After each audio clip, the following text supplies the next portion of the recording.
One-time bill waiver ng Manila Water para sa mga customer nito na naapektuhan ng water crisis nagpasimula na ngayong araw. Kaya hanggang ngayon, nag-iipon pa rin kami ng tubig kasi hindi pa talaga totally na may tubig. Minsan wala pa rin tubig. Kaya natin binavalidate, kaya hindi natin mailabas yun. Kasi baka mamaya isipin ng mga tao na taga-tandang SORA ako, so wala ako dapat na bayaran. Hindi ganon. Tubig sa Binga Dam, kumakaunti na. Kuryenteng sinusupply nito sa Luzon Grid, posibleng mabawasan ayon sa National Power Corporation. Over the years, ang dam natin, napupuno na siya ng sediment, yung mga naaanod na mga putik, mga buhangin, graba, naiipon siya doon sa ilalim ng dam. So ang tubig, nandun lang siya sa ibabaw, pero wala na siyang storage sa capacity.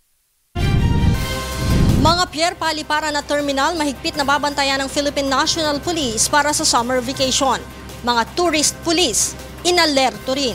Increase foot mobile patrols, establish police assistance desks, and deploy road safety marshals in convergence points, particularly in bus terminals, seaports, train stations, recreational areas including highways, main thoroughfares, and crime-prone areas to ensure maximum police presence.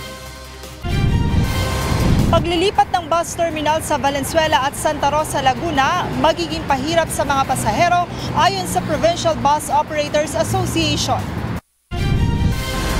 Sumbong sa umano'y kartel sa mga storage ng sibuyas, aalamin ng Philippine Competition Commission.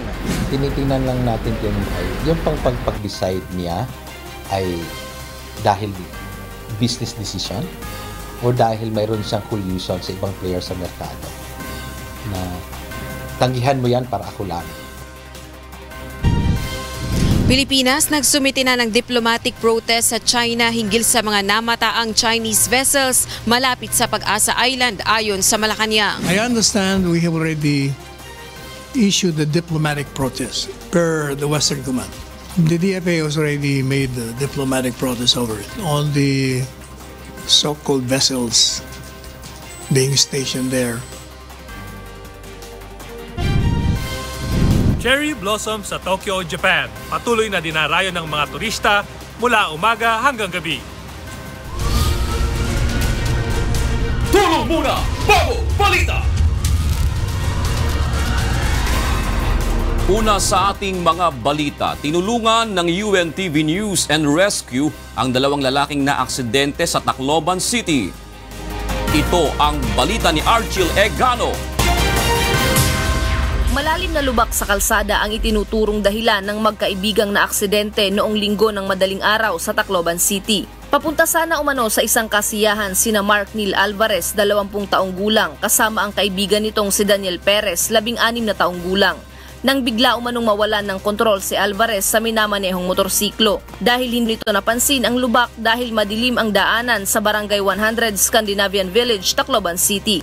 Nagtamo ng gasgas sa iba't ibang bahagi ng katawan sina Alvarez at Perez na agad namang nilapatan ng Pangunang Lunas ng UNTV News and Rescue Team bago dalhin sa Eastern Visayas Regional Medical Center upang masuri ng doktor. Archie Ligano, UNTV News and Rescue, Tacloban City.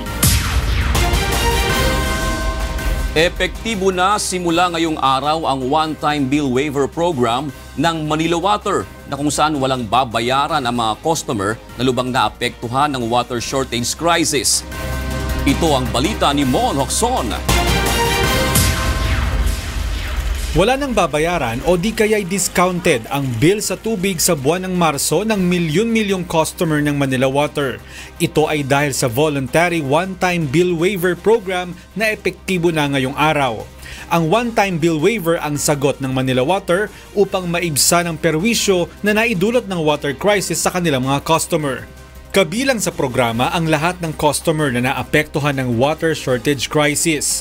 Wala nang babayaran ang mga customer na nawalan ng supply ng tubig ng 24 oras sa loob ng isang linggo o higit pa. Habang makakaltas naman sa bill ng mga customer ang 10 cubic meters na tubig o katumbas ng 135 pesos na bayarin kung ilang oras lamang ang naranasan nilang water interruption.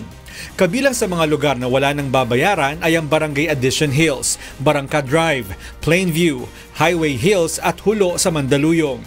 Barangay Kapitolyo, Bagong Ilog at Oranbo sa Pasig, Upper Bikutan sa Taguig at Barangay Mambog sa Binangonan, Rizal. Ang mga nabanggit na lugar ang validated na ng Manila Water pero meron pang ilan na hindi nila inaanunsyo. Nilinaw ng Manila Water na may mga lugar lamang na severely affected pero hindi ang buong barangay. Kaya natin binavalidate, kaya hindi natin mailabas yun. Kasi baka mamaya, isipin ng mga tao na taga-tandang SORA ako, so wala ako dapat na bayaran. Hindi ganon. Para kay Aling Juliet na taga-barangay Mombog sa Binangonan, Rizal, kulang pa daw ang isang buwan na walang babayaran sa hirap na dinanas nilang pamilya noong mawala ng supply ng tubig. Kaya hanggang ngayon, nag-iipon pa rin kami ng tubig. Kasi hindi pa talaga totally na may tubig, minsan wala pa rin tubig. Sinamang Ala naman na taga-barangay Mambugrin, kulang ang malaking tangke ng tubig sa tagal ng panahon na nawalan sila ng tubig. May tangke kami, kaso 3 days lang ang duration nun, ubos na rin dahil 5 kaming gumagamit dito nung mawalan, intay na lang kami ng truck nila. Si Aling Lourdes naman sa deep well kumukuha ng tubig, kaya't siya ang takbuhan noon ng kanyang mga kapitbahay. Hindi ko pinapabayaran. Kasi siyempre tulong mo na lang yan dahil kung ako naman mawalan, nakikiano rin naman ako. Ganon. Mataas na lugar ang barangay Mambog, kung kaya't hirap makapanhik ang tubig lalo na kung mahina ang pressure. Bukod sa madalas na water service interruption dito sa ilang mga barangay sa probinsya ng Rizal, isa pa sa nirereklamo ng mga residente ay ang mabigat na daloy ng trapiko na dulot ng pagkasaayos na ginagawa ng Manila Water. 800 meters na tubo ang inilalatag ng Manila Water sa kahabaan ng Marcos Highway sa bayan ng Taytay, Angono at Binangonan. Ito ang tubo na magsusupply ng mas maraming tubig sa mga customer ng Manila Water sa Rizal na magmumula sa Cardona Water Treatment Facility. Humingi ng paumanhin ng Manila Water sa mga naapektuhan ng matinding traffic. Sisikapin ng Manila Water na matapos ang pipe laying project ngayong linggo. Para sa mga katanungan at hinaing, maaaring tumawag sa Manila Water Hotline number 1627. Mon Hokson, UNTV News and Rescue, Binangonan, Rizal. Posibleng mabawasan ang naisusupply na kuryente ng Binga Hydroelectric Power Plant sa Luzon Grid dahil sa kondisyon ngayon ng Binga Dam sa Itogon, Benguet. Ayon sa National Power Corporation o NAPOCOR, patuloy na bumababa ang water storage capacity ng dam na posibleng makaapekto sa operasyon ng power plant. Ito ang balita ni Grace Doctolero.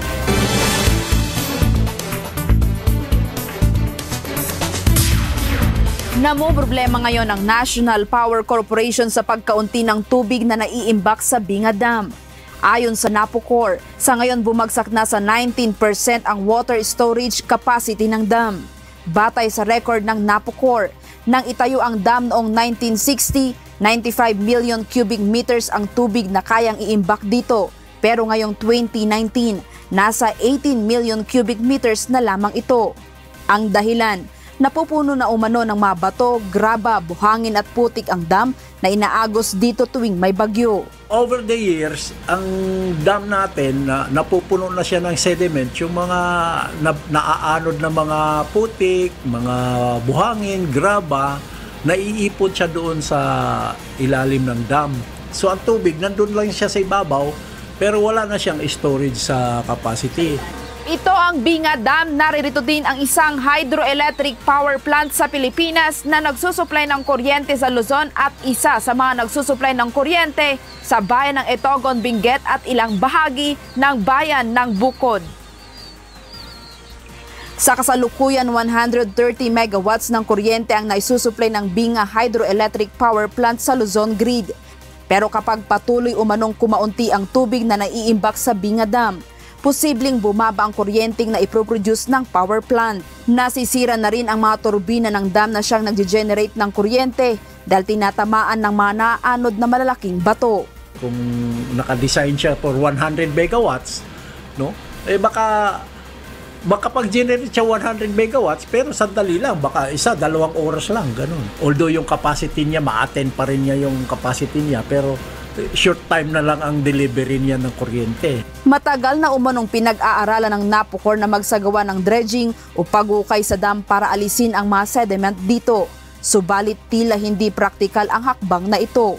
Ang number one na problema sa dredging, lalo na kung dam ang i-dredge natin, is yung location kung saan natin ilalagay yung mga dredge materials.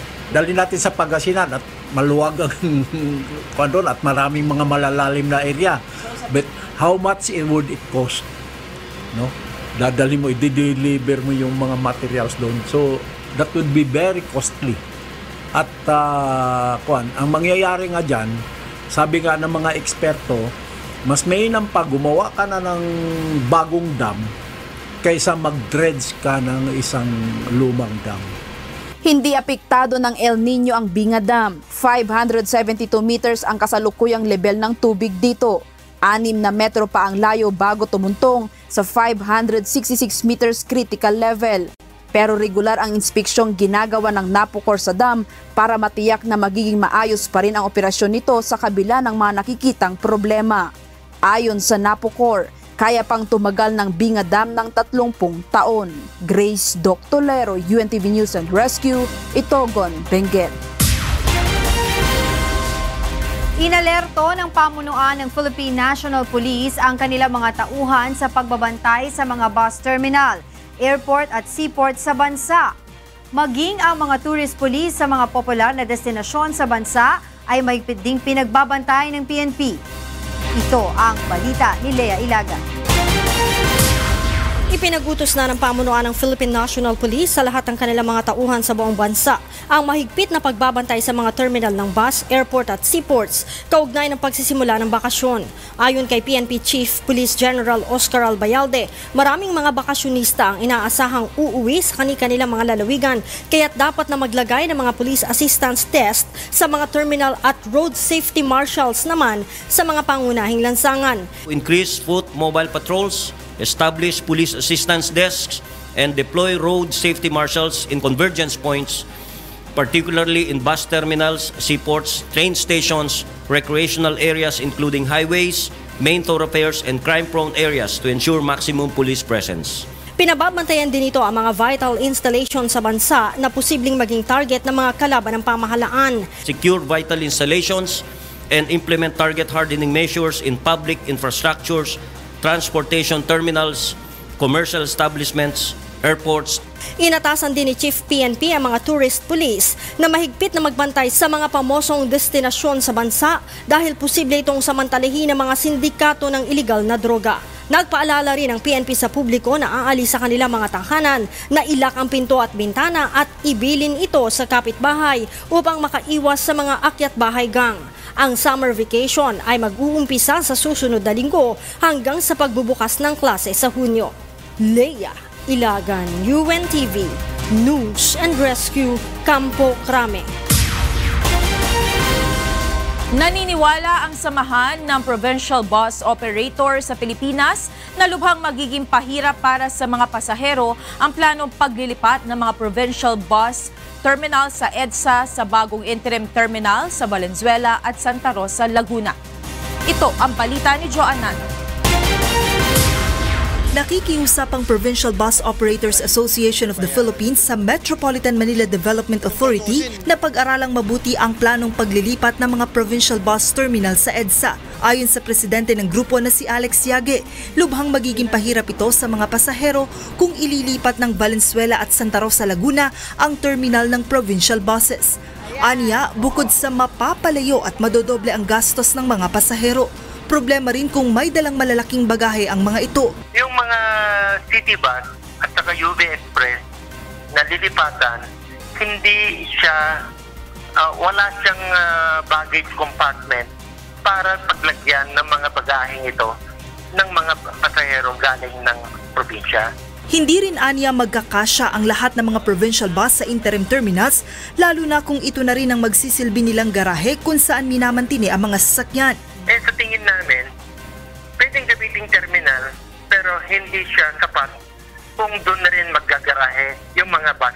Doon na rin aayusin ang maintenance ng mga bus doon sa mga terminal na ito.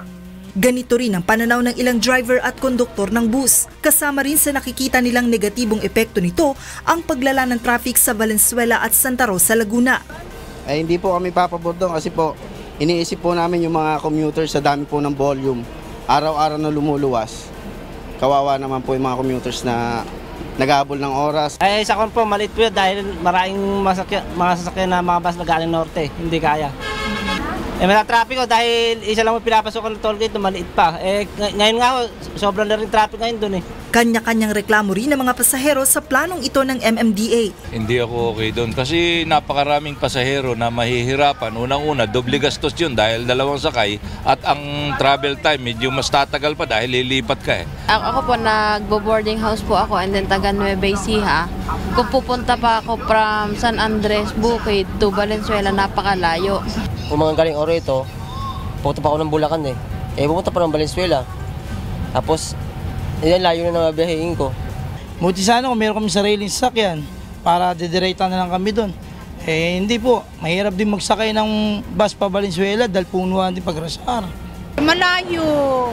Dito ang pinakamalapit sa Nabalitjas kami Ma'am, malayo. Parang ayaw ko ma'am kasi katulad sa akin disabled ako, parang may kuwan ako itong isang pa ako. Para sa akin lang hindi ko gusto. Ang gusto ko dito sa Cubao. Para isang biyahe lang. Hindi po. Bakit po? Gawa po ng katulad po namin may dala po akong 2 bata, tapos ang gamit po hindi po namin kayang dalhin. Hindi po kasi sanay na dito yung tao Okay lang po. Yun ang nararap na ng dito sa Metro Manila ang traffic. Okay na rin po yun. Questionable rin para sa provincial bus operators na sa kanila isinisisi ang matinding traffic, gayong ang pribadong mga sasakyan ang may pinakamaraming bilang ng mga dumadaan sa EDSA. Kung tutuusin nila, mas maraming pasahero ang nakikinabang sa kanila kumpara sa mga pribadong sasakyan na kung minsan ay iisa lamang ang pasahero. Target ng MMDA na isagawa ang dry run sa planong paglilipat ng provincial bus terminals pagkatapos ng long holiday. Layo ng dry run na makita ang aktwal na epekto ng panukala na inaasahang maipatutupad simula sa Hunyo. Joanna Nano, UNTV News and Rescue, Quezon City. Mahigit 1,000 tauhan ang ipakakalat ng National Capital Region Police Office sa darating na long holiday. Ayon kay NCRPO Chief Major General Guillermo Eleazar, karamihan sa mga ito ay itatalaga sa transportation terminals, lalo na't inaasahan ang pagdagsa ng mga pasahero. Mayroon din naman anyang magbabantay sa residential areas upang tiyakin na walang makakalusot na mga magnanakaw habang wala ang ilang may-ari ng bahay. Tiniyak ni Eleazar na wala naman silang namomonitor na major o direct threat sa Metro Manila. Inilabas na ng University of the Philippines ang listahan ng mga nakapasa sa 2019 UP College Admission Test o UPCAT. Sa Twitter post ng UP, inanunsyo nito na maaari nang makita ang resulta sa UP System Office of Admission sa UP Diliman, Quezon City. Oktubre noong nakarang taon ang isagawa ang taunang UPCAT kung saan kumuha ng pagsusulit ang mahigit 100,000 mga estudyante na nagnanais makapag-aral sa Universidad ng Pilipinas. Mawawala ng kuryente ang ilang lugar sa Caloocan, Pasig, Maynila, Bulacan at Laguna mula ngayong araw April 1 hanggang April 7 ayon sa Manila Electric Company. Tatagal ang mga brownout ng halos 30 minuto anumang oras sa maghapon. Paliwanag ng Meralco, kinakailangang patayin nilang pansamantala ang supply ng kuryente upang maisaayos ang mga nasirang kable, pagkumpuni sa mga poste at mailipat ang ibang linya ng kuryente. Para sa kumpletong listahan ng mga lugar na apektado ng power service interruption, bisitahin lamang ang official social media accounts ng Meralco. Hinihikayat ng iba't ibang grupo ang mga magulang at mga kabataan na mag-aral ng martial arts. Hindi lamang para sa kalusugan, kung hindi upang makaiwas na rin sila sa pagkalulong sa paglalaro ng mga computer o mobile games. Ito ang balita ni Nel Maribuco. Sina John Gabriel at John Benedict ay gabilang sa mga kabataang nag-aaral ng martial arts. Sa halip na makipagbarkada at malulong sa iba't ibang bisyo, mas ninais nilang ilaan ang kanilang oras sa pag-aaral tungkol sa pagdepensa sa sarili. Para maligtas ko yung mga kapatid ko tsaka magka-self-defense. Para matuto po Iwasan po yung mga magulo po. Iwasan yung kapahamakan po. Sa pagbubukas kahapon ng 3rd Inter-School Youth Martial Arts Games sa Bonifacio Javier National High School sa Mandaluyong City, naging aktibo ang mga kabataan na ito sa pagsali sa palaro na tulad nito. Iba't ibang asosasyon o grupo mula sa iba't ibang uri ng martial arts ang nanguna sa palaro na ito. Pangunahing layon pa rin ito na maturuan ng mga kabataan ng disiplina sa sarili at maiiwas sila sa mga bisyo. Actually, napakahalaga, no? Kasi sa pagiging isang martial artist mo, matututo kang disiplinahin yung sarili mo. Then, mababawasan yung pagkikipagbarkada, nakakaroon ka na ng sariling yung self-discipline, and then yung mahabang pasensya, and yung respeto sa lahat ng tao sa paligid. Malaki rin nila magiging tulong nito sa mga kabataan na malulong sa paglalaro ng mobile o computer games. Kaysa mag-gadget, maglaro ng computer, mag-ML, doon nakakasira ng yung kalusugan yun. Pangangatawan ng tao, pag-iisip ng isang bata. Dito, pag nag-martial arts ka, doon mamotivate kang madisiplin sarili mo, maiiwas sa bisyo. Like mga anak ko, lagi na lang sa computer or sa cellphone, they have time para maalis sila yung sa paggamit ng mga techie, and then sa karate doon sila yung ibang oras sila na isasama nila sa martial arts. At the same time, physically nagiging fit sila. Nagkaroon ng time yung mga bata na hindi humawak ng gadget, kahit anong gadget. So habang nandito sila, training, nag-i-start kami from 1 p.m. to 4 p.m. Yung mga bata, bawal humawak ng gadget. So talagang ang concentration nila is yung pagka-training nila ng martial arts. Itinuturing na ng World Health Organization na ang addiction sa video games ay isa ng mental disorder. Nel Maribuhok, UNTV News and Rescue, Quezon City. Kasabay ng flag raising ceremony sa Camp Crame kanina, pinarangalan ng pamunuan ng Philippine National Police ang 18 tauhan ng Victoria Municipal Police Station. Ang mga ito ay nakatanggap ng medalya ng kadakilaan, kabilang ang Chief of Police na si Police Lieutenant Eladio Alo at 2 police women. Medalya ng sugatang magiting naman ang binigay kina Police Senior Master Sergeant Arturo Gordo Jr. na nagtamo ng sugat sa ilong at mata dahil sa shrapnel, at si Police Master Sergeant Arnold Kabakang na nagtamo naman ng sugat sa pisngi. Ayon kay PNP Chief General Oscar Albayalde, pinag-uusapan nila kung bibigyan pa ang mga ito ng spot promotion dahil sa husay sa trabaho. Matatandaang matagumpay na naidepensa ng mga ito ang kanilang estasyon nang lusubin sila ng nasa 50 miyembro ng NPA noong Huwebes, kung saan 3 sa mga rebelde ang napatay at 1 ang naaresto. 2 hinihinalang ISIS flag ang nakuha ng mga tauhan ng Philippine National Police at Philippine Army sa magkapatid na miyembro ng Northern Jihadist Group sa isang joint operation ng militar at pulisya noong Huwebes sa Bagao, Cagayan. Ito ang balita ni Leia Ilagan.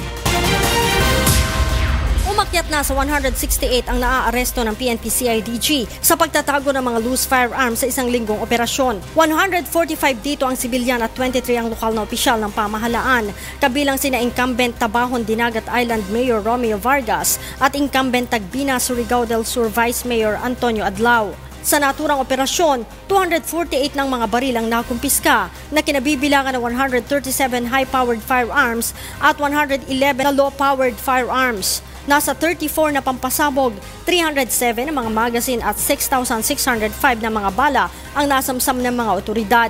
Ayon kay CIDG Director Police Major General Amador Corpus, nagsasagawa sila ng operasyon upang maiwasan ang paggamit ng private armed group ng mga politiko ngayong eleksyon. Marami pa aniyang politiko ang patuloy nilang sinusurveillance at target ng mga susunod na operasyon. Actually, we have more than 200 search warrants approved. Kaya lang mga 30% ang nag-negative pero 70% ang positive. There will be another week-long operation that will be conducted by the PNP-CIDG comes prior to the conduct of the midterm elections. Samantala, nakuha din ng CIDG ang ISIS flag sa magkapatid na sibilyan na sina Altero Carrieda at Greg Carrieda sa operasyon sa Dabac, Bagao, Cagayan. Ang magkapatid ay miyembro umano ng Northern Jihadist Group na nanghihikayat ng mga miyembro upang makipag-alyansa sa ISIS Group. Nakuha sa mga itong isang kalibre 45 baril, isang 9mm, dalawang kalibre 38 at dalawang pampasabog. Kaugnay nito, nagsasagawa na ng follow-up operations ang CIDG upang matukoy kung ilan ang miyembro ng grupo. Pero at this early stage, the Armed Forces of the Philippines is working on this group na para maliit pa lang hindi na pinapalaki. That's why inoperate ng Philippine National. It's a project of the Armed Forces of the Philippines. But initially, identified sila sa ISIS group. That's why we are validating it kasi may mga ISIS flag nga na kon. Sinabi naman ng pamunuan ng PNP na walang dapat ikabahala ang publiko kaugnay nito. Dahil sabi ko nga itong mga grupo lang naman ito gusto lang magpakilala sa tingin namin no. So far wala naman sila nagagawang hostilities or atrocities doon sa lugar na yon. Kaya nga, this is one of the preventive measures that we do together with the Armed Forces of the Philippines. Ang mga nahuli ng CIDG ay sinampahan na ng kasong paglabag sa Republic Act 10591 o Comprehensive Firearms Law and Ammunitions. Leia Ilagan, UNTV, News and Rescue, Campo Crame. Tuloy-tuloy ang operasyon ng Calabarzon Police, katulong ang militar laban sa New People's Army. Ayon kay Calabarzon Director Brigadier General Edward Carranza, ito ay upang mapigilan ang banta ng rebeldeng grupo sa paparating na halalan gaya ng pangongolekta ng revolutionary tax at permit to campaign. Dumarami na rin anya ang sumusukong miyembro nito at nagbababa ng kanilang mga armas. Well, ongoing ang tactical interrogation. As of now, ang mga revelation na nakuha namin, yung mga atrocities na ginawa nila laban sa gobyerno. Yung isang atake sa istasyon sa Quezon, inamin na ng grupong to. At yung iba, ongoing pa ang tactical interrogation together with members sa intelligence ng Philippine Army. Sinabi naman ni TO2 Brigade Commander Brigadier General Arnulfo Burgos na nasa 100 na lamang ang pwersa ng NPA sa Calabarzon area.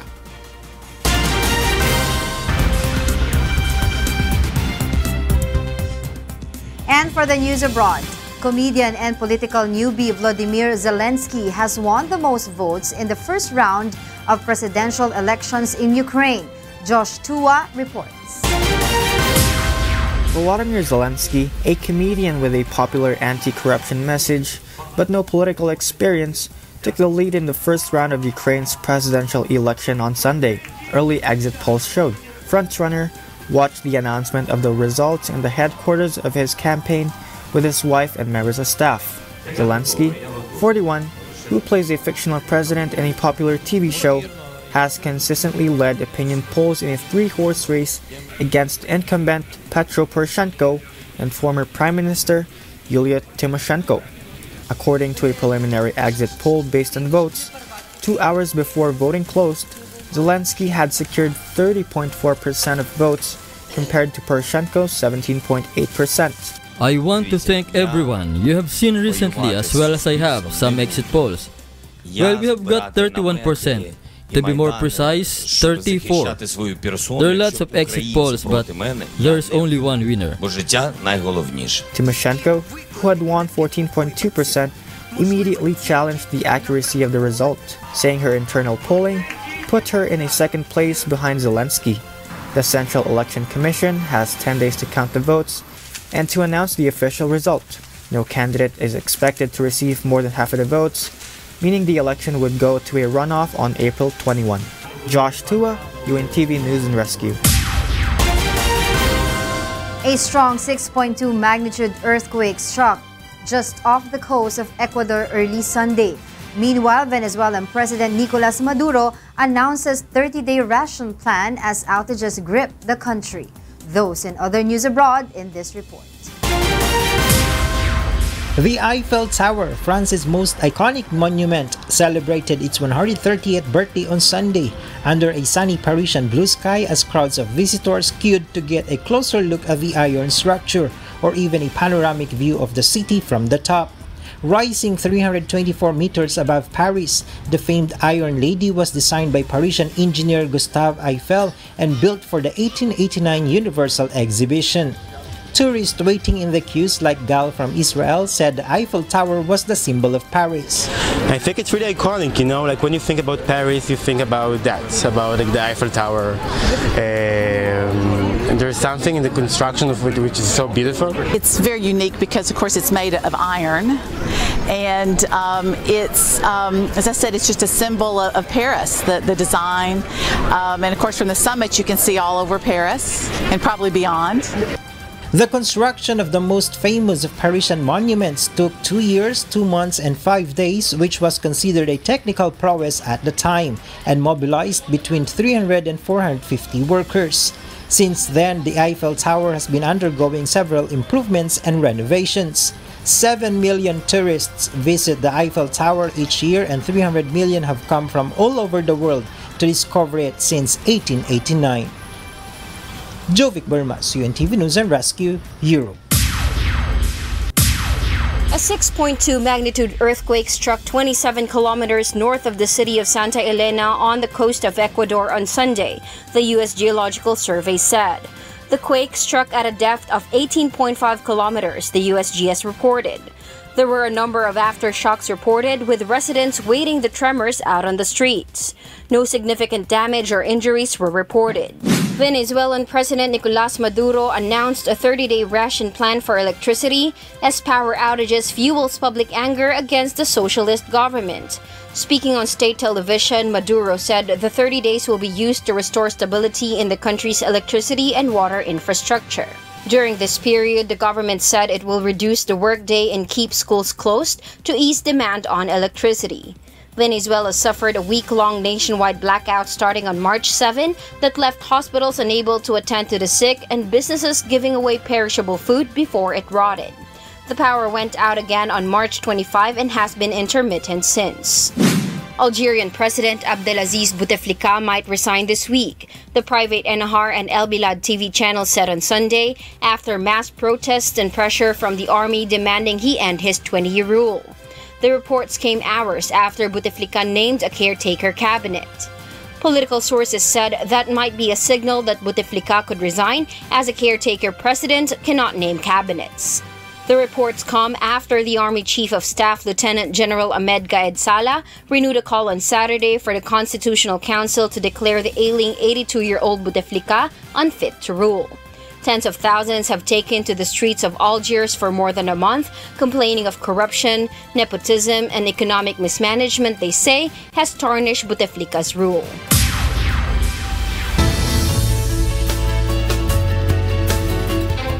Isinagawa ang King's Cup Elephant Boat Race and River Festival sa Bangkok, Thailand upang itaas ang kamalayan ng publiko sa Asian elephant.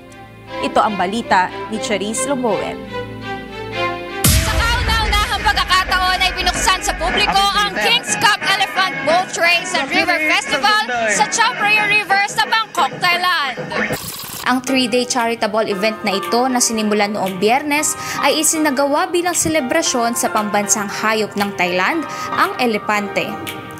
Tampok dito ang iba't ibang aktibidad gaya ng food festival, indoor rowing competition, educational art installation, fashion show, concert at ang highlight ng event na elephant boat race.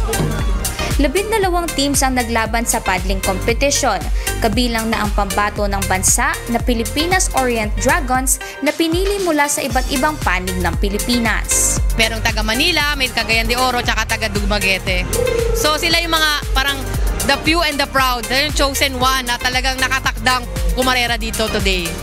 Nag-enjoy naman ang mga manonood ng elephant boat race gaya ni Oli Maratos. So far, so good. I like it. It's good. Let's see how the next few days go. Sa huli ay itinanghal na kampyon ang grupong Yuta Kanawa o Royal Thai Navy SEALs. Ang donasyong nalikom sa charitable event na ito ay ilalaan sa mga proyekto ng Thailand para sa pangangalaga sa mga elepante. Cherise Longbowen, UNTV News and Rescue, Bangkok, Thailand.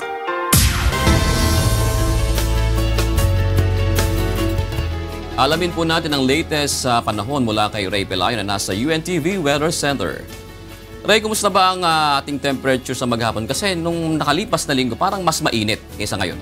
Yes, June, magandang hapon sa ating mga kasambahay. Umabot pa rin sa Puyo, Palawan. Umabot tayo ng 42.3 degrees Celsius sa ating heat index. Yun yung pinakamataas ngayong araw sa ating temperature. While dito sa may area ng Science Garden sa Quezon City ay pumalo naman tayo ng 32.7 degrees Celsius, pero ang heat index niyan around 35 degrees Celsius, June. Sa ngayon, umiiral tong easterly, so yung hangin na nanggagaling dito sa may silangan, nakaka-apekto pa rin sa malaking bahagi ng ating bansa. Pero dito sa may area ng Northern Luzon, yung tinatawag natin na tail end of a cold front, ito yung ulap na nagdudulot ng makulimlim na panahon sa ilang bahagi po nitong Northern Luzon. At dahil dito sa tinatawag natin na mataas na mga pag-alon, nakataas po ang gale warning ng Pag-asa dyan sa may area po ng Northern Luzon, yung Calayan, Babuyan Group of Islands at maging itong Northern Seaboard ng Ilocos. At delikado na pumalaot dyan yung mga sakyang pangisda at maliit na sakyang pandagat. Kanina na mataan o nasagap ng ating radar yung mga pagulan sa ilang mga lugar, like halimbawa dito sa may Caraga Region, ilang bahagi ng Central Visayas at yung Western Visayas, yung Panay Island, at maging dito sa may silangang bahagi ng Isabela at Aurora, meron din mga pag-ambon. Pero sa Metro Manila, mapapansin natin at malaking bahagi naman ng Luzon ay good weather pa rin tayo, at yan ang ina-expect natin sa mga susunod na 12 oras ay makakaranas pa rin tayo ng maliwalas na panahon. Ayon sa Pag-asa, ngayong April ay nasa 0 to 1 tropical cyclone na pwedeng pumasok sa Philippine Area of Responsibility. June? Kaya ano ba ibig sabihin ng mga pulang doon sa may bandang Northern Luzon kanina? Yung nakita sa radar ba yun? Yes, June. Kung nakikita natin itong sa area ng Northern Luzon, wala tayong masyadong nakikita ngayon dyan. Pero yung gale warning, yung balikan natin yung sa itong area na ito, ibig sabihin niya matataas ang mga pag-alon dyan. Yan ay dahil dun sa pag-ihip nitong northeasterly wind flow. Yan ay malakas na hangin na galing sa northeast. Kaya nagdudulot yan ng mataas na mga pag-alon sa may area ng extreme Northern Luzon, June. Okay, maraming salamat, Ray Pelayo, nag-uulat mula sa UNTV Weather Center. Viral ngayon sa social media ang video ng isang traffic enforcer na nagbantang papatayin ang kanyang nahuling motorista dahil sa traffic violation. Ito ang balita ni Joanne Nano. Kumakalat ngayon sa social media ang video na ito kung saan makikita ang mainitang pagtatalo ng isang traffic law enforcer at ang kanyang nahuling motorista.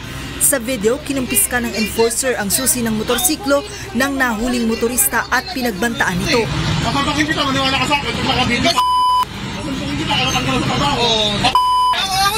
Sinasabing miyembro ng Parañaque Traffic Management Office and traffic enforcer na nasa video. Ayon kay Metropolitan Manila Development Authority Traffic Chief Edison Bongnebriha, nai-report na sa kanila ang ukol dito at patuloy nang iniimbestigahan ng Parañaque Traffic Bureau ang naturang enforcer. Sa panayam kanina kay Nebriha, ipinaliwanag dito na hindi maaaring kumpiskahin ng traffic law enforcer ang susi ng sasakyan ng isang nahuling motorista maliban na kung magtatangka itong tumakas. Hindi po allowed yan unless that there is really a intention to flee. Universal po yan, kahit sa ibang bansa ginagawa na kinukuha po yung susi bago pa po makadisgrasya ulit yung motorista.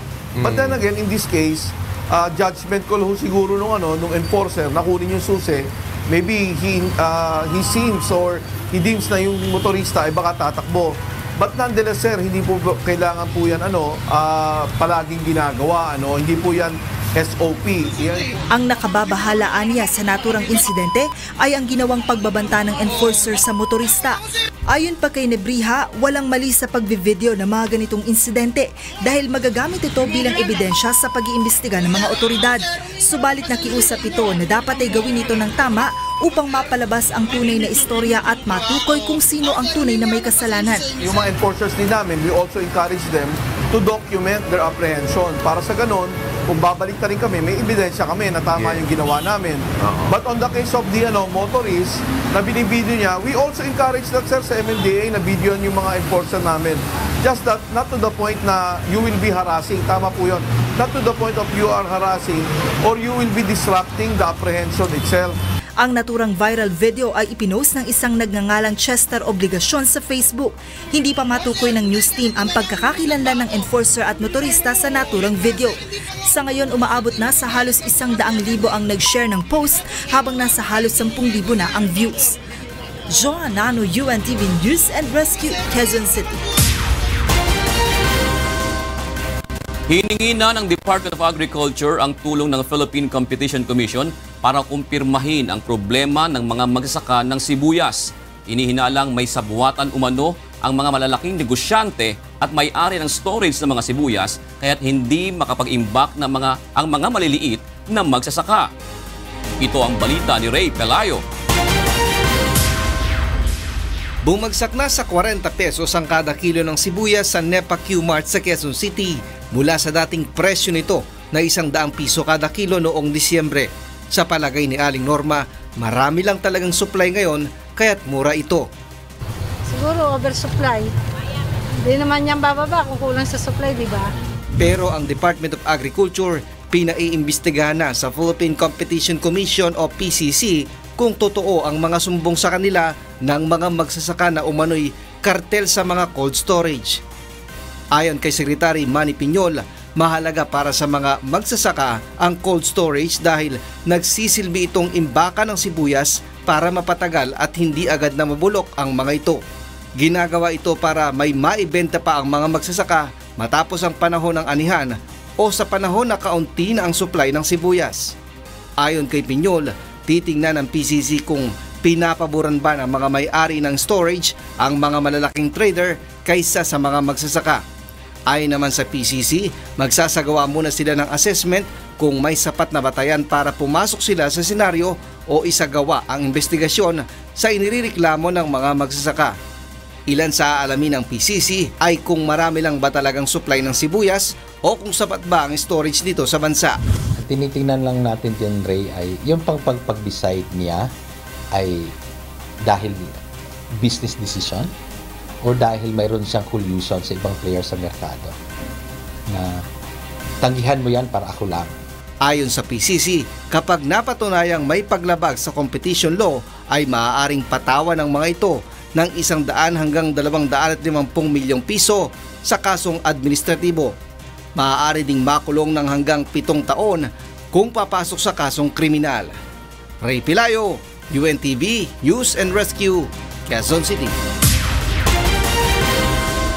Dapat magsampa ng kaso ang mga may aligasyon ng drug link laban sa dating economic advisor ni Pangulong Rodrigo Duterte na si Michael Yang.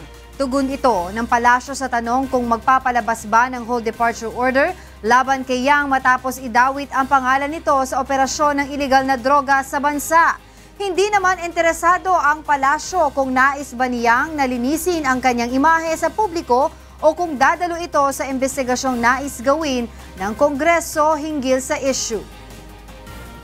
Wala namang they have to prove their whatever charges they have with Michael Yang. If it's true, then file the charges. We cannot be doing this in media or social media.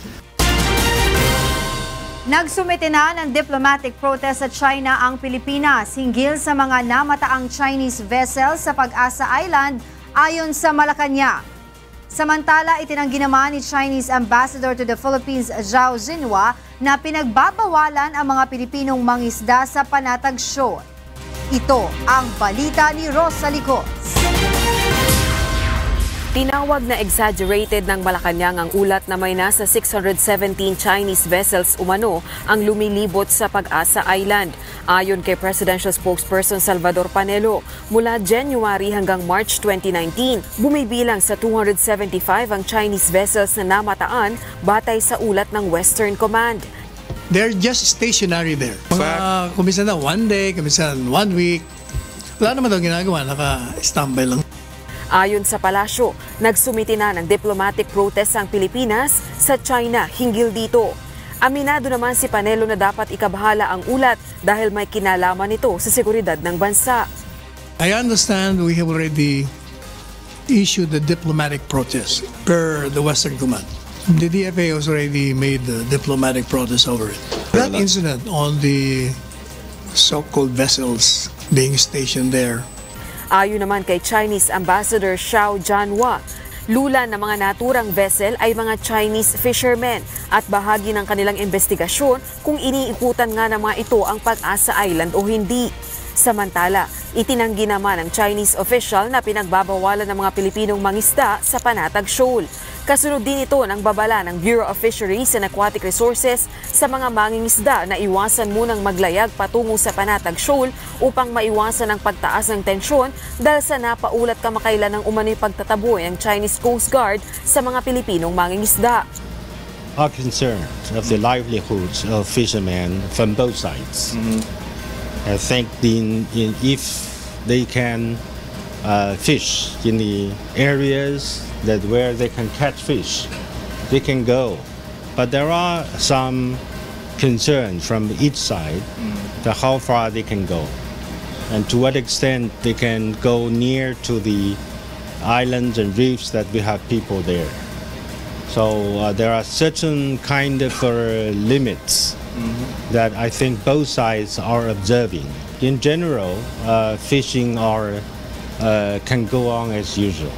Ang mga isyong ito sa West Philippine Sea kabilang sa pinag-usapan ng mag-courtesy call si Chinese Ambassador Xiao Jianhua kay Secretary Panelo sa Malacanang kaninang hapon. Rosa Licoz, UNTV News and Rescue, Malacanang.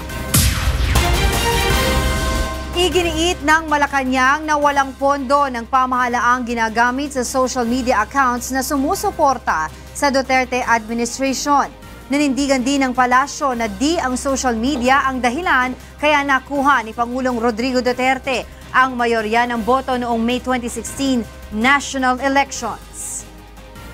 I said the president has nothing to do with that, and we will not allow that. Nakiisa ang lahat sa pagdiriwang ng Earth Hour noong Sabado at kasama sa nagpatay ng ilaw ang iba't ibang famous world landmarks. Ito ang balita ni Bernadette Berdin. 2, 1, umpis! Eksakto alas 8:30 ng gabi, pinatay ang ilaw sa Eiffel Tower bilang bahagi ng pakikiisa ng bansang France sa Earth Hour. Ang 130-year-old tower ay isa lamang sa may 200 major landmarks sa buong mundo na pinatayan ng ilaw sa loob ng isang oras bilang bahagi ng taunang Earth Hour. Pinatay din ang ilaw sa iconic tower ng Dubai, ang Burj Khalifa. Sa Russia naman, mahigit sa 2,000 gusali sa Moscow kabilang ang Kremlin at ang House of the Government of the Russian Federation ang nagpatay ng ilaw bilang pakikibahagi sa international event. Nagdilim din sa loob ng 60 minuto ang mga pamosong monumento ng Acropolis Hill sa Athens. Sa Berlin, Germany naman, pinatay din ang mga ilaw ng Brandenburg Gate. For me, climate protection is really important. So I think it's something you have to work for and also change your own lifestyle, but also demand the government to do something. The Brandenburg Gates is a symbol for reunification of Germany, and this symbol we use to protect climate and to protect our environment. And this is the... Hindi rin nagpahuli ang mga taga-Hong Kong.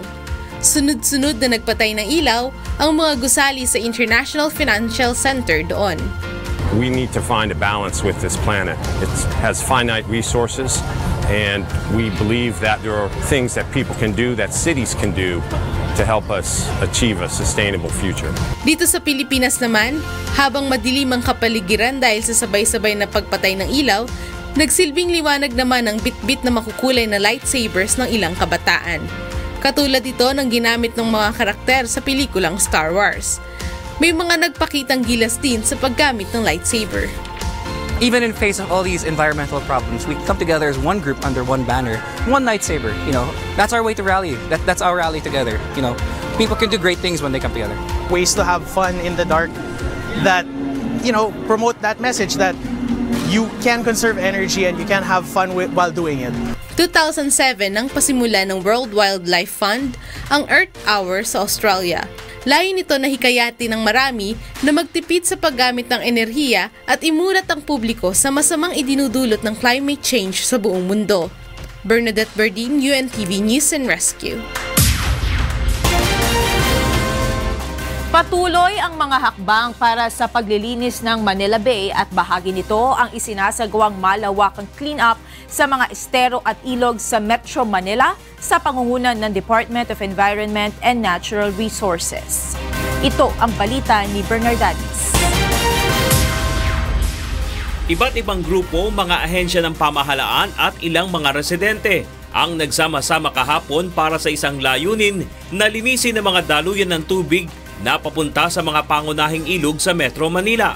Tinawag ang malawakang paglilinis na ito ng Department of Environment and Natural Resources na Battle for Rivers and Esteros.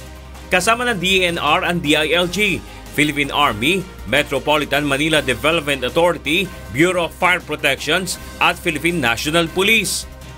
Si DENR Secretary Roy Simatu at DILG Secretary Eduardo Año ang nanguna sa clean-up drive sa estero de Tripa de Galina na nakasasakop sa Parañaque at Pasay City. Bumungad sa kanila dito ang tambak na basura na sa dami ay natabunan na ang estero. Kinakailangang gumamit ang backhoe at crane sa paghakot ng basura. Ganito plano natin, kasi yung Parañaque River natin ay isa sa mga medyo madumi na river bumubagsak sa Manila Bay. Kailangan linisin natin ang Parañaque River. Pero wala kami makita ng estero. Yung estero dyan ay punutan ng basura. Sinabi naman ni DILG Secretary Eduardo Año na irerekomenda niya na mailipat ang mga informal settlers na nasa paligid ng estero. Alam ko sa ginagawa natin na to, marami tayong nasasakisan, mayroong mga sasama ng loob, pero wala tayong magagawa dahil wala ng panahon.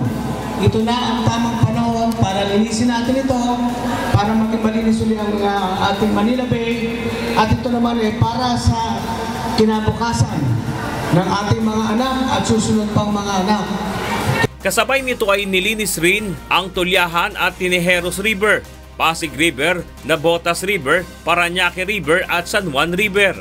Sa Parañaque, hindi ganoong kadami ang basura sa estero dahil tuwing Sabado ay nililinis umano nila ito.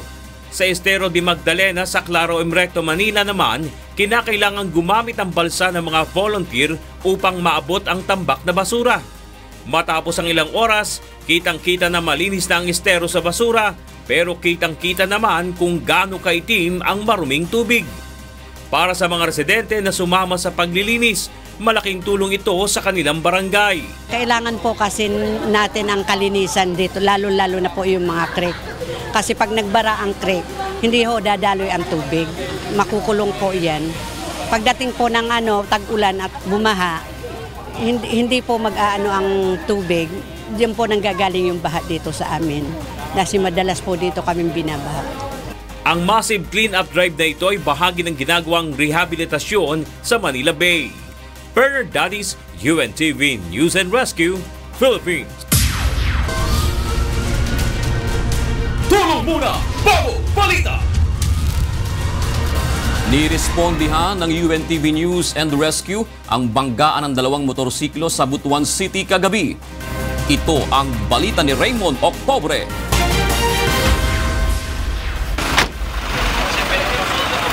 Duguan at iniinda ang pananakit ng kaliwang balikat ng datnan ng UNTV News and Rescue Team ang babaeng ito sa Barangay Holy Redeemer, Butuan City, pasado alas 11 kagabi. Kinilala ang biktima na si Giselle Montante, 18 anyos. Nagtamo ng gasgas sa iba't ibang bahagi ng katawan si Montante na agad namang nilapatan ng pangunang lunas ng UNTV Rescue. Ayon sa inisyal na investigasyon ng mga pulis, papunta sa ng Barangay Libertad ang biktima sakay ng motorsiklong minamaneho ng kanyang kapatid. Ngunit pagdating sa isang intersection, bigla umunong lumiko ang sinusundan nilang motorsiklo. Hindi na naiwasan ng kanyang kapatid ang motor, kaya nila ito nabangga at tumilapon sa kalsada. Wala namang tinamong sugat ang kapatid ni Montante at ang kabanggaan nitong rider. Matapos lapatan ng first aid si Montante, ay dinala na ito ng grupo sa Butuan Medical Center para sa karagdagang atensyong medikal. Raymond Octubre, UNTV News and Rescue, Butuan City.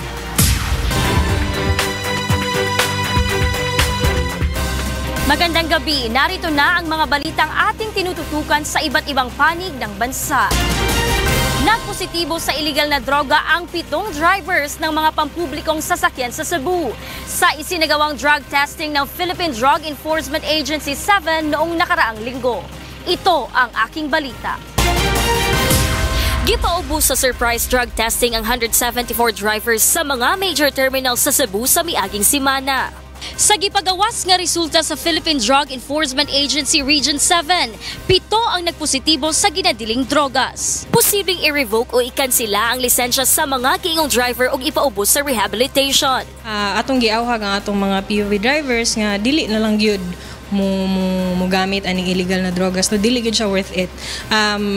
You stay awake for extra hours pero dili gyud siya worth it. Isumiti sa ahensya ngadto sa Land Transportation Office ang mga pangalan sa mga driver nga nagpositibo para sa dugang aksyon. Ang gingong surprise drug testing subay sa Oplan Harabas drug test muna bago pasada. Every time mugawas ang ato ang mga drivers, in their hands is the safety of countless individuals, no? So dapat gyud pangusgan gyud nato, and we are in coordination with LTO kay ato gining napatay conduct future drug test in coordination with LTO, LTFRB, PNP, and DOH. Tumong niini nga masiguro nga luwas ang mga pasahero. Pinaagi sa pagmonitor sa mga public transportation drivers sa impluwensya sa ginadiling drogas. Gladys Tuwabi, UNTV News and Rescue, Cebu. Hinihikayat ng Department of Social Welfare and Development ang mga miyembro ng Pantawid Pamilyang Pilipino Program sa Eastern Visayas na isumbong sa Commission on Elections ang sinumang kandidato na nananakot sa kanila na aalisin ang kanilang pangalan sa listahan ng benepisyaryo ng 4Ps. Ito ang balita ni Jeneline Gakit Valles. Sobra 280,000 ang benepisyaryo ang Pantawid Pamilyang Pilipino Program ng gobyerno. Sumala kan DSWD Regional Director Yvonne Abonalis, waray bisan hino nga po pwede magtanggalan hinuman nga miyembro hini maliban kun diri hira magtuman han mga patakaran nga nakabuta nga kontrata nga ira pinirmahan, kapariyo han pagpapasulod ang ira mga anak ka eskwelahan adlaw-adlaw, pagpapacheck up pa health center ngan iba pa. Basan po all, once again, walang papapel sa Pantawid Pilipino Program to be used as a propaganda for the coming election. Kada tao may right of suffrage. Kung gusto niya magsuporta, go! Nananawagan gihapon ng DSWD hariyon nga diri samantalahon han mga kandidato an purpose nga iba pa nga programahan gobyerno kapariwan unconditional cash transfer program buliga senior citizen ngan PWDs para makakuha hin boto. Banging gamiton an AEC, an among kalahi, kay an among labi na among sokpen. Kamo pwede pa nilang kamo Pantawid. It mga lagas gihapon, bakit ni hiramirit magsiniri nga, di ka nga ni bumuto, tanggal kahit among social pension program. Jeneline Gakit Valles, UNTV News and Rescue, Tacloban City. At yan ang mga balitang Promdi. Ako si Gladys Tuwabi, magandang gabi. Walang tigil pa rin ang pagdating ng mga turista sa Tokyo, Japan para makita ang mga cherry blossoms. Ito ang balita ni Danny Tixon. Hindi alintana ni Hannah at Kyle ang mahabang biyahe mula San Diego, California, papuntang Tokyo, Japan. Masaksihan lamang ang pamumukadkad ng sakura or cherry blossom dito sa Japan. Anila, kakaibang ganda ng cherry blossom dito kumpara sa ibang bansa. You don't see this anywhere, except for maybe Washington, D.C., but it's way better here. Japan's beautiful. We've only been here for a day, so far this is our first experience in Japan, and it's amazing. Yeah. It's my childhood dream. Well, we'll finally have enough time and money too to travel here. And I was planning to try to catch the whole full bloom. And I think this week it's when it started. So yeah, so far it's amazing. Beautiful. Isa ang Shinjuku City sa Tokyo na mayroong Hanami viewing. Matatagpuan sa syudad ang dalawang kilalang lugar na may Cherry Blossom Festival. Ang Chidorigafuji Park, malapit sa Kodanshita Station, at ang Meguro River na malapit sa Shibuya Station. Maraming mga turista ang namamasyal dito upang makita ang ganda ng mga sakura or cherry blossoms. Pero hindi lang sa umaga dinadagsa ang lugar na ito dahil kahit gabi ay nakamamanghang pagmasdan pa rin ang sakura, kaya marami pa rin ang namamasyal dito kahit madilim na. Hanami sa wikang Japanese ang tawag sa flower viewing o ginagawang panoorin ang pamumukadkad ng mga bulaklak, partikular na ang cherry o ang sakura. I definitely prefer viewing cherry blossoms in the daytime. I think a lot of Japanese families and other people will come and have picnics and things like that. It's also way better in terms of lighting for me, for photography. So yeah, that's my preferred time is for the daytime. Maganda. Lagi ko siya nakikita sa pictures pero iba siya sa tunay na buhay pag nakita mo. Mula late March hanggang early May ang buwan kung saan sumisibol ang naturang bulaklak sa iba't ibang bahagi ng Japan. Sa ganitong panahon nagkakaroon ng Cherry Blossom Festival na kinagigiliwan ng mga turista at locals. Bagamat may ilang bansa rin na may sakura trees gaya ng South Korea at Washington DC, mas kilala ang Japan dahil sa mas maraming bilang ng cherry blossom trees dito. Danny Tigzon, UNTV News and Rescue, Tokyo, Japan. At yan ang naging kabuuan ng ating balitaan ngayong gabi. Aming inilahad ng buong katapatan kung paano namin nasaksihan. Kayo'y makapagtitiwala na ang aming nakita at narinig, ang aming ibinabalita. Magandang gabi po.